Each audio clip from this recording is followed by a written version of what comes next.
Nabulabog ang isang birthday celebration sa Caloocan City nang sumalakay ang mga operatiba nitong July 20, 2024. At ang target ng mga operatiba, tumatagay pa. Arestado ang lalaki sa kasong qualified rape. Ano ang madilim na pinagdaanan ng biktima sa kamay ng suspect? 3 taon na nakalilipas pero sariwa pa rin sa alaala ng ilan ng biktima na itatago namin sa pangalang Imelda, ang bangungot na pinagdaanan ng kanyang nooy 17 taong gulang na anak na si Leia, hindi niya tunay na pangalan. Kwento ni Imelda, nagsimula ang kanilang kalbaryo nang dumating sa kanilang lugar ang dayong si Emmanuel de Luna o mas kilala sa tawag na Ekong. Naging caretaker po siya dyan. Yung tsuhin po niya sa tagal ng panahon, napansin na po niya na lagi po niyang kinakausap niya ba. Ang araw-araw na pagbili ni Ekong sa tindahan ni Imelda, may hidden agenda na pala. Si Ekong, palihim palang sinusulyapan ang 17 taong gulang na anak ni Imelda na si Leia.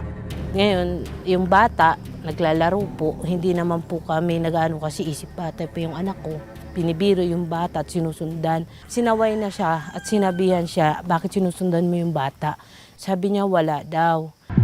Ilang buwan pa ang lumipas, napansin nilang tila nag-iba na ang mga kilos ng kanilang anak.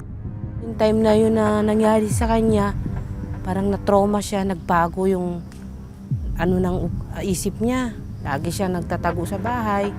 Pag pumupunta may tao, sinasabi niya, Mama, papatay ako siguro yan, ikong yan. Labis nila itong ikinabahala lalo na't may espesyal na kondisyon si Leia. Sa edad ng anak ko na ganyan, walang kaisipan na maayos. Hindi ko alam kung anong gagawin ko. Hanggang noong February 2020, isang lihim ang ibinunyag ni Leia sa kanyang mga magulang. At sinabi niya sa akin, ang ginawa ni Emmanuel alias Ikong sa kanya. Ang dalagita, makailang beses daw palang pinagsamantalakan ni Ekong. Kulang pa ang hirap na tinanas ko bilang ina at ang anak ko muntik pamatay. Sa ginawa niya. Sobra-sobra. Hanggang ngayon, ang pait. Hindi ko matanggap. Noong araw ding iyon, inilapit ni Imelda sa mga opisyal ng barangay ang sinapit ng anak. Sinamahan ng Violence Against Women and Their Children of Vauci Desk ang resibo sa tuktok ng Montalban, Rizal. Saksi raw ang masukal na lugar na ito sa paghihirap na sinapit ng dalagita sa kamay ni Ekong. Sa pinalalagyan po kasi ng kanilang bahay, nasa sulok sila na kung saan ay malalayo po yung mga kanilang mga kapitbahay. Wala man lang katao-tao. Kwento pa ni Leia, sumama raw siya kay Ekong matapos siyang pangakuan na bibigyan daw siya ng 20 piso at biskwit. At saan pupuntahan ako sa sunod sa damuhan. Nang mga oras na iyon, abala sa palengke ang kanyang nanay sa pagtitinda. Nang ipatawag ng mga social worker ng barangay si Ekong para sa krimeng ginawa, nowhere to be found na raw ito. Dahil dito, inilapit na ng mag-ina ang reklamo sa PNP Montalban. Batay po dun sa salaysay ng biktima, maraming beses siyang ginalaw nitong suspect. Hindi nga lang siya nakapagsumbong sa magulang sa kanyang ina, gawa ng siya ay tinakot. Makalipas pa ang 6 na buwan, naibaba na rin ang warrant of arrest laban kay Ekong para sa kasong qualified rape. Ang element niya, o ang tinatawag natin para maging pumasok sa qualified. Dahil sa kanyang sitwasyon, wala siyang kakayahan na mag-isip para sa sarili niya. Sa mga panahong ito, isinilang na ni Leia ang batang ipinagbuntis niya dahil sa pananamantala di umano ni Ekong.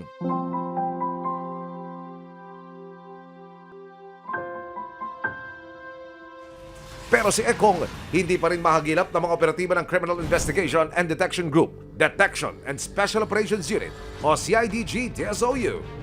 Hanggang nitong July 2024, isang tip ang natanggap ng mga operatiba sa posibleng pinagtataguan ng suspect. Kaya kasama ang resibo noong July 13, 2024, agad na ikinasa ang pag-aresto kay Ekong. Ngayon, hindi daw to basta maka-text, maka-message doon sa alpa natin. Oh, yun nga, yung payat na yun. Oh. Hintayin natin yung galaw nila. Liliko kami dito para ma-delay yung pasok ni Van. Medyo gigilid kami, makikita nyo agad yan. Kaya pag nakita nyo kaming gumalaw, ibig sabihin, yun ay nasa likod na namin si Van na pula. Isang sasakyan ang dumating sa di umano'y pinagtataguan ng suspect. Isa-isang buwaba ang mga sakay nito pero walang ekong na nagpakita sa mga operatiba. Ilang oras pa nilang inabangan sa lugar si Ekong pero nabigo ang operatiba na makita ang suspect.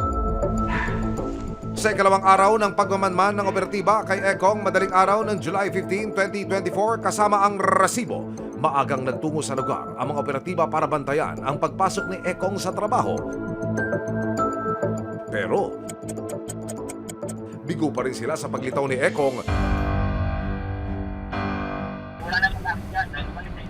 Sa pangatlong subok ng mga operatiba na matiklo si Ekong, July 20, 2024. Wala naman sir kasi nandun siya sa looban.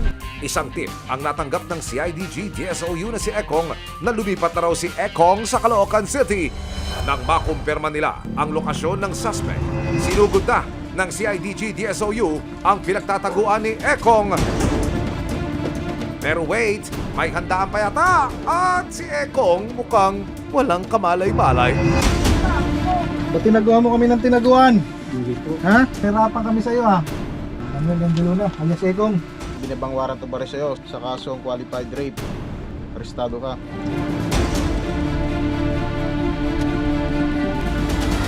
Ano po masasabi nyo? At kayo ho ay may kaso? Inaakusahan kayo? Wala po sir, wala talaga ako sir. Wala po talaga ako alam sir eh. Ang sakit po sir sa akin na papaamin po ako na hindi ko Aha. po ginawa. Nakaharap si Ekong sa kasong qualified rape. Kung mapatunayang nagkasala, pwede siyang makulong ng habang buhay. Masaya po ako.